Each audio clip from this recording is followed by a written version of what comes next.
The federal election is just around the corner and things are really heating up on the campaign trail, including some violent protests. To discuss this in more detail is political reporter and Toronto Sun columnist Brian Lilley. Now, Brian, there were reports that rocks were thrown at a recent Liberal rally. Were they for Trudeau or maybe some of the media who were covering Trudeau? This was aimed at Justin Trudeau, no doubt. It was primarily people who were holding signs or wearing T-shirts in support of the People's Party of Canada, which is a bit of a change. We haven't seen that before, or not as many.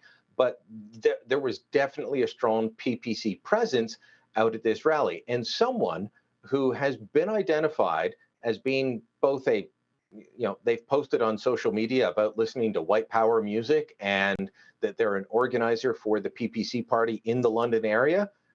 They're the person who's identified by video of throwing the rocks. Now, it's more gravel than rocks.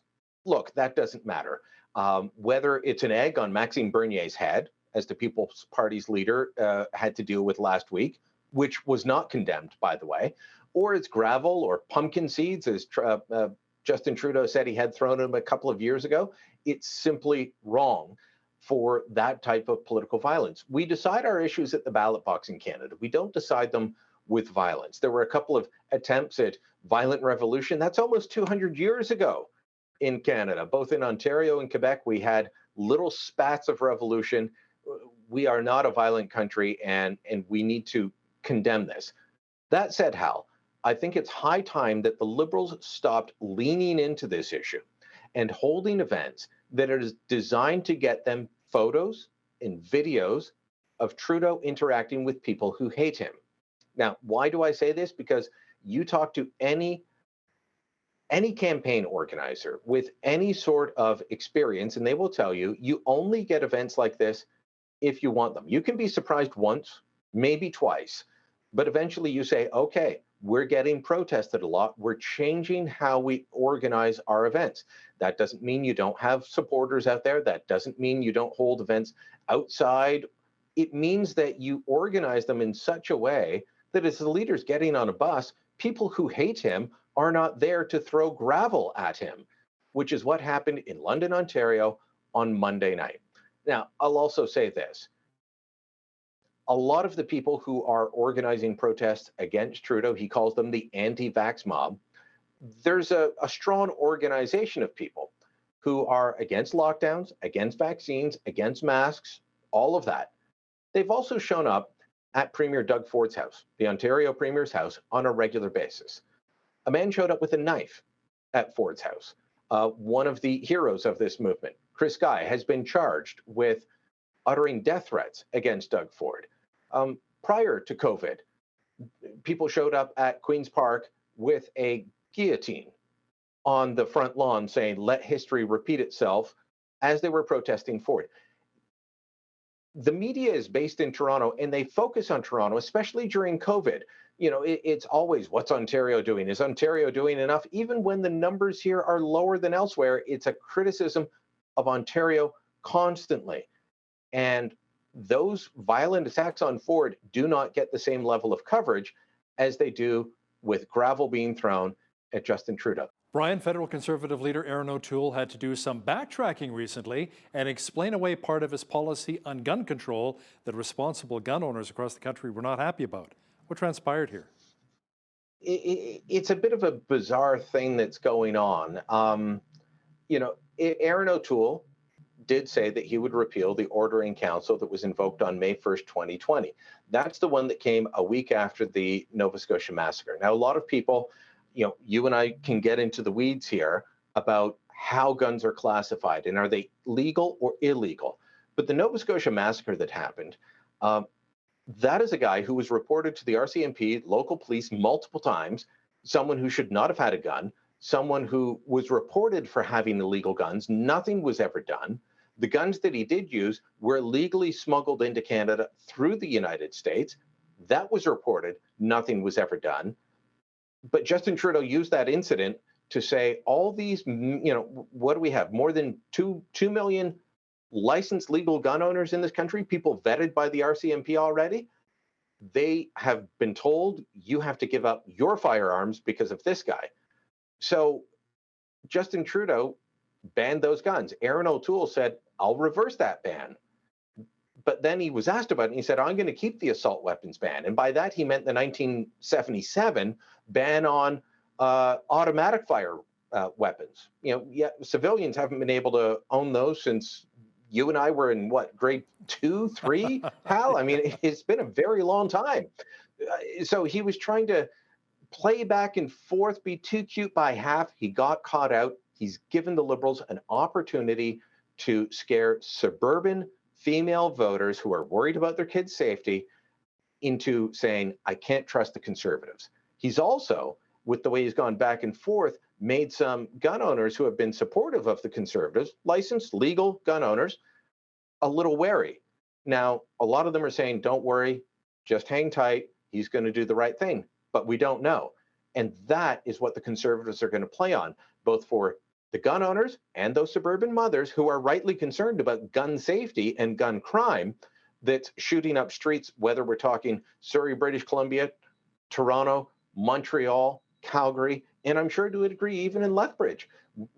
Every major centre in Canada has seen an increase in gun crime that the Trudeau Liberals just haven't dealt with.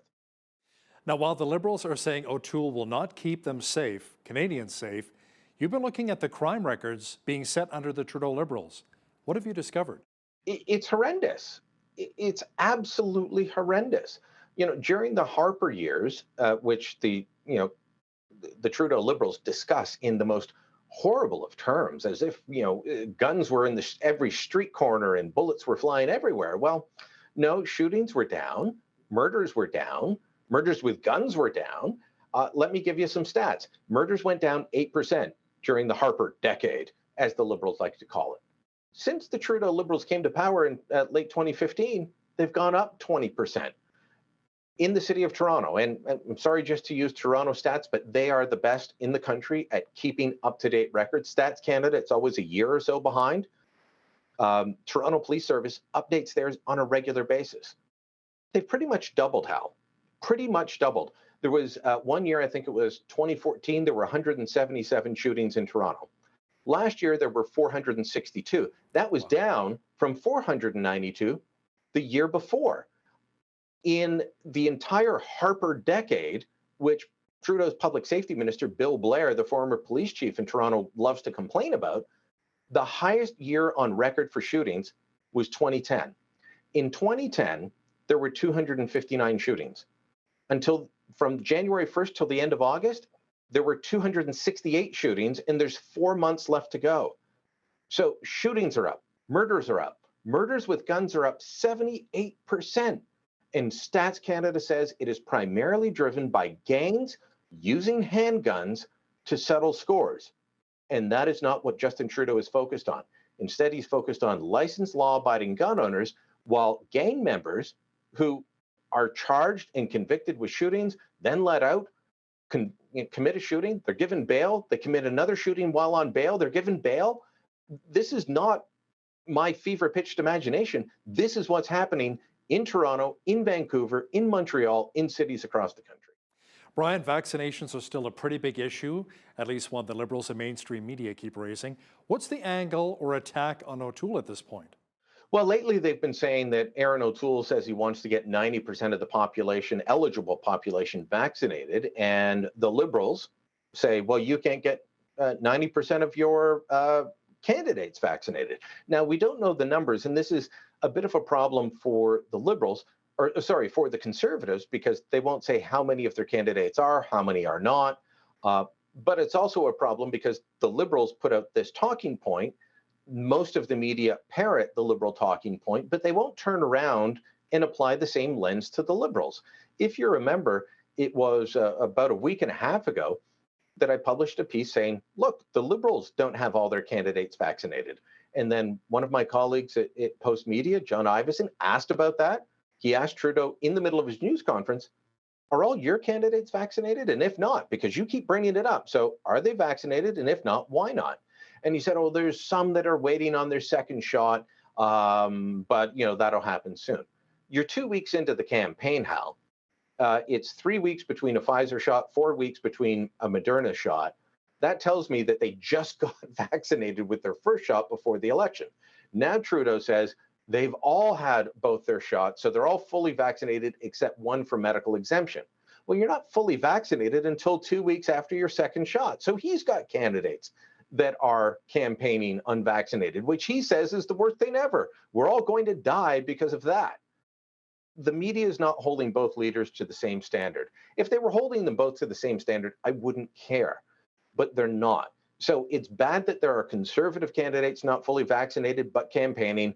It's fine because the Liberals say they're fully vaccinated even when they're not. That is something that is beyond the pale. Unfortunately, we just have to learn to live with it because the media never holds the Liberals to the same standard that they will hold conservatives. Vaccinations are personal decisions that people have to make. I'm fully vaccinated. I encourage others to be fully vaccinated, but talk to your doctor. Everyone's got their own story. Everyone's got their own ideal. Justin Trudeau has made this an issue and isn't living by his own standard, but he's also not being held to account by the media, unfortunately. Brian, the English leaders debate is coming up on Thursday, and the PPC's Maxime Bernier wasn't invited to participate.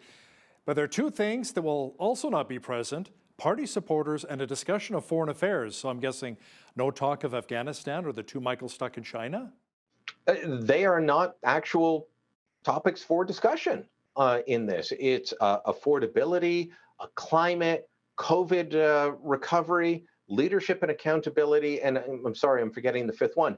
But yet no mention of foreign affairs. We've got two Canadians stuck in China for 1,000 days as of last Saturday. Right. 1,000 days. One of them sentenced to 11 years in jail on trumped up charges, and we've just given a $100 million shipbuilding contract to China.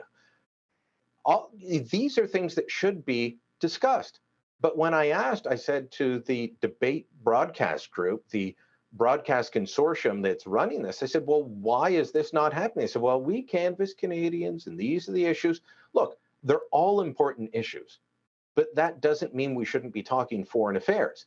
Now, when pushed, the CBC executive, who's speaking on behalf of the broadcast consortium, and of course, the CBC executive, said, well, we could have discussions of foreign affairs during the leadership and accountability session. That's not really the same as discussing the two Michaels being detained for 1,000 days. The fact that we've been under trade wars, which have hurt. We can talk about canola producers in Saskatchewan. We can talk about natural gas production or oil production in Alberta. We can talk about pork producers in Quebec. They've all been subject to trade war with China.